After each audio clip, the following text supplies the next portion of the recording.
Geez, this little saw, I can walk around with it on my belt and I don't even know it's there. Whenever you've got a 200 or a bigger saw, it's just cumbersome and it feels heavy. I can walk and it doesn't even bother me walking. These little things are incredible. Although I've got to turn the oil down. It's pumping out way too much oil on me. You're right, it's a Robinia. It's a Robinia! Black locust! I got it! You did get it. You little ripper. Pseudo-acacia. You know how many I've worked on in my life? How many? None. Yeah, Dave Ride, eat your heart out, mate. Oh, you know... oh, you know how rookie I am? Okay. This is going to have to go on the internet. You notice anything wrong with my outfit? Oh, your spurs on the outside. Mate, you are a rookie. Oh, jeez. Oh, god damn. You idiot. You idiot. Yeah, because I remember it from talking to guys who have worked on it before. And I asked them, that's why it's always good to keep learning. You want to keep improving in whatever you're doing, even if you're, you know, working in a warehouse or whatever. You want to getting better. If you're not, you're wasting your life. Like I worked at this warehouse once when I did my back, and I made it a point to find out who was picking their numbers, who was picking the best. Yeah. And I'd watch them and I'd learn. And I very quickly picked it up and managed to do pretty well. So it made the day pass better.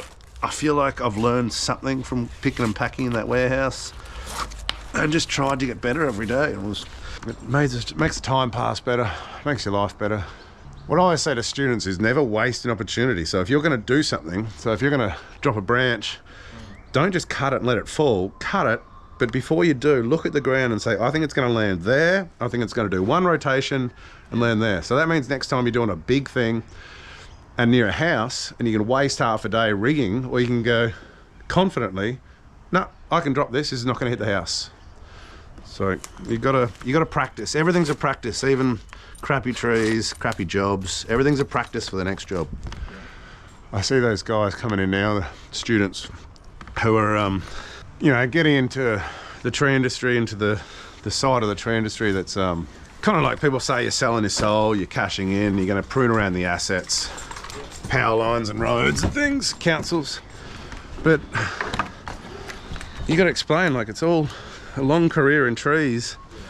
You'll be spending years and years and years, and if you just do the one thing, you know, you're not that great. Like these real big tree climbers, they come in, students, and they're great at climbing big trees, straight up big trees, knocking big stuff out, gangster as hell. Like my hat goes off to them, really good.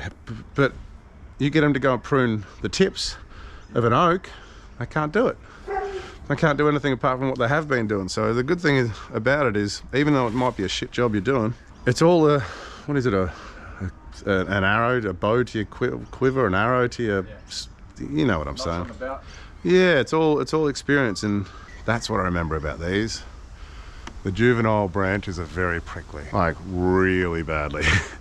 So I'm going to use my splice, which has only like a few strands of core going through it, and it reduces the strength of the entire rope by 1.5 tons, 15 kilonewtons. So I wish I never got it, because the only reason they design them like that is so you can pull it through devices like this, and I'd happily not have that and have more strength. It also reduces the lifespan of this rope by 3 years. The splice, that is, not the actual rope, and the strength of the rope isn't compromised. It's just this. Rather than 10-year lifespan, it's got a 7-year lifespan, rather than, oh, I can't remember what the MBS is. Anyway, it's reduced by 15 kilonewtons. It's a lot, man. It's a lot. All right, so let's get started.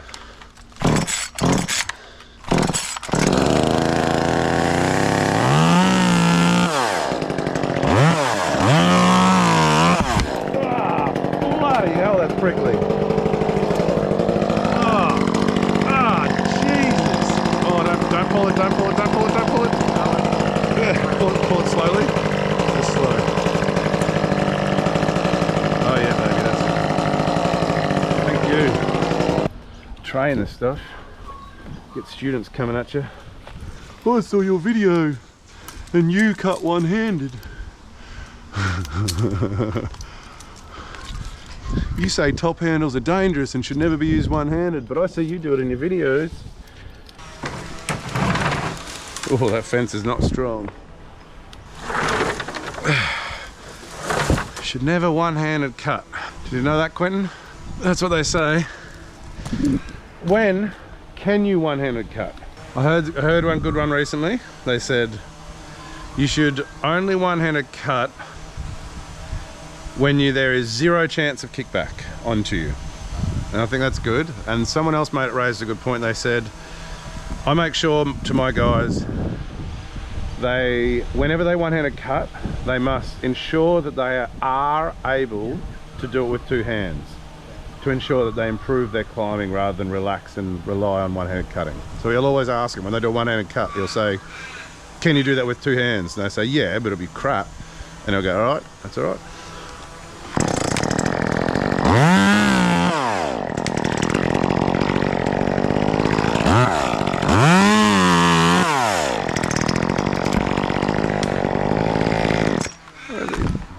Where are the boys? Where are the boys? I think they can hear us. I think George has got his headset on. George! Alright, always load test your new system.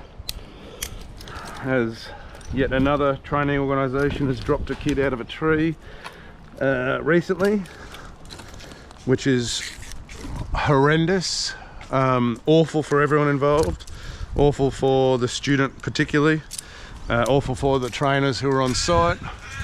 Like I said, everyone involved, absolutely awful situation. From what I've heard, it kind of was just a brain fart, like not anything that was, you know, something that they could have prevented. It was just simply a guy clipped into the wrong side of his rope. And did not load test his new system. Changing high points. Well, install new system, load new system, disconnect old system, install new system around something that hopefully will hold me. We'll see. Time will tell. Load new system.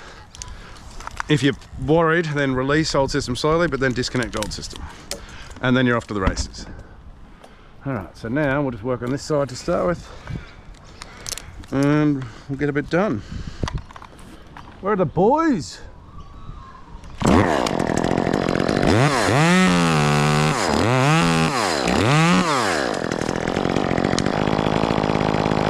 I'll come down, because if we get it right the first time, it's all right. If we f*** around, it can get worse. Trust me, just wait. Oh yeah, I love a good bog.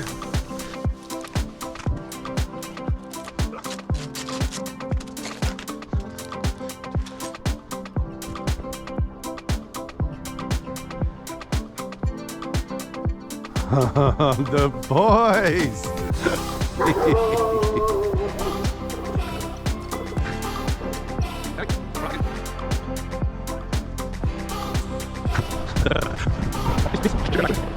I reckon just dig out the back and just reverse it out. Yeah. What?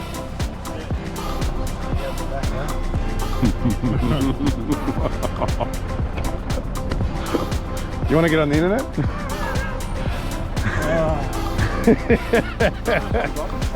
This is my first day. All right.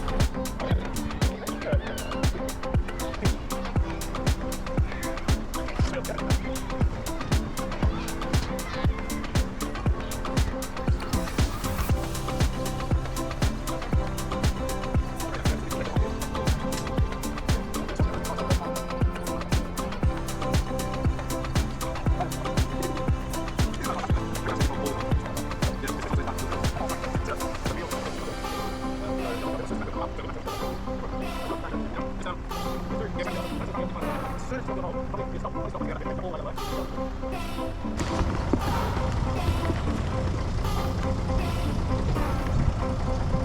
you been filming the whole time? Oh yeah. So he's got to turn the front wheel all the way. So now the front wheel's not going uphill. We should hopefully. Oh. Chase it, chase it. Chase it, chase it, chase it, chase it, chase it. Yeah, boy. Nice. Keep going until he's just about to jackknife, so his wheel's on the concrete, so keep directing him back until he's about to jackknife.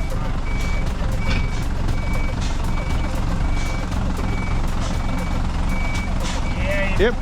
All right, so now just turn downhill a bit, just the tiniest bit. And now you've got to get momentum. And as soon as you get momentum, don't spin the wheels. You just got to build it and get fast as you can. You got to drive out fast. Go, go, go, go, go, go, go, go, go, go, go, go, go, go, go, go, go. Yeah.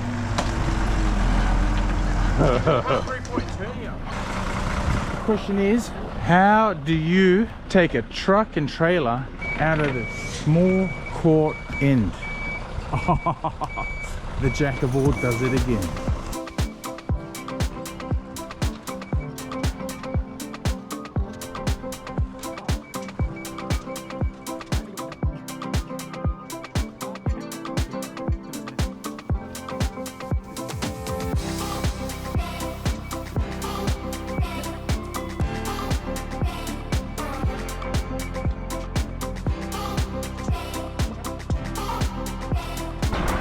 Hey, can I get an autograph? You're Jack. You're the Jack of all. How'd you get so good at getting out of sticky situations? I got into a lot of sticky situations. Thank you very much. All right, so we're back from the bog now, so we've got to get back up here. We've got to finish all this. It's only a small tree, but you've got to do all these little jobs. You don't always just get the fun jobs. So we've got to take this Robinia or black locust out, and we've got this crab apple here, and we've got a few more little tiny things around the corner. So we'll get back into it now. That was actually fun. I like getting bogged. So I got bogged one time. It took 2 days to get out. It was a 19-metre EWP truck, sunk down. We got a tow truck out. This is out in the middle of, you know, nowhere. We got a tow truck out, broke their big fat cable, trying to pull it out. Got the truck more bogged. Then we got a big backhoe out. Tried to redirect off the backhoe, it pulled the backhoe through the mud. That didn't work. The next day we got a 22-ton excavator floated out and spent a whole day digging out a whole area around it, ruining the farmer's land. And we eventually got it out, and the chassis was bent, and the tow company who bent it was owned by bikies, so couldn't really do anything. Have I told you how much I love my saw? Huh? I told you how much I love this saw? Yeah.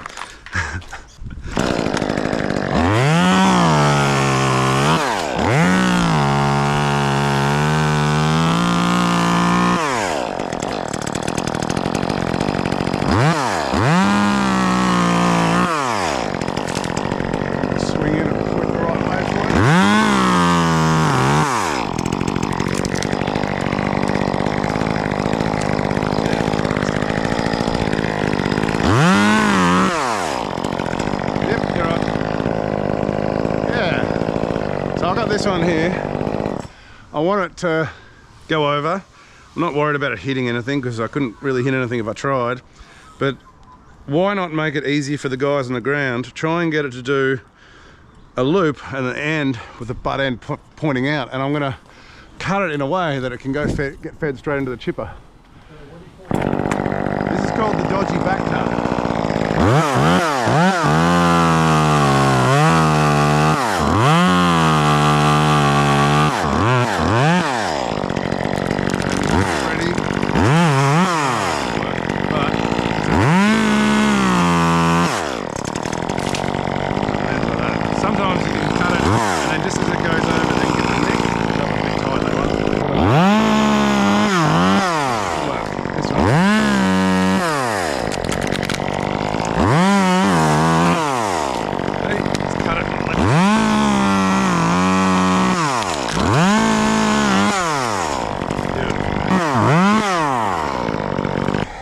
shouldn't cut one-handed unless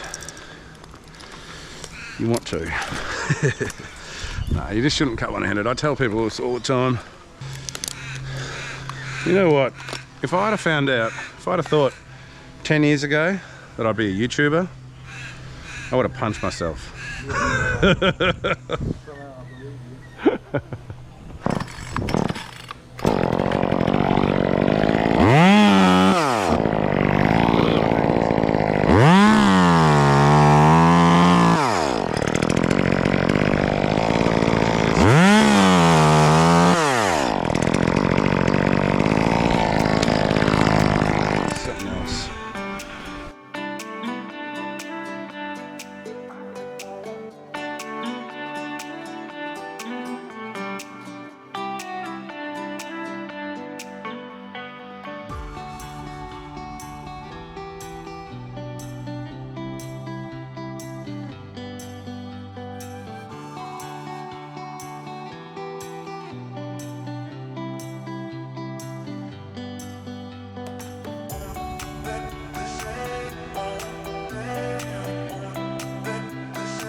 So how to pack these up, just grab them, just twist them around, keep twisting,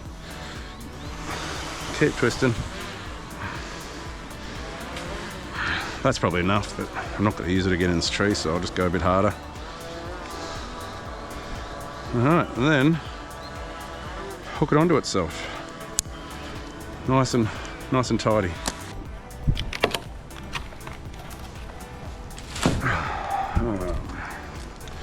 Yeah, I guess you do get complacent one-handed cutting. You just do it because it's easy.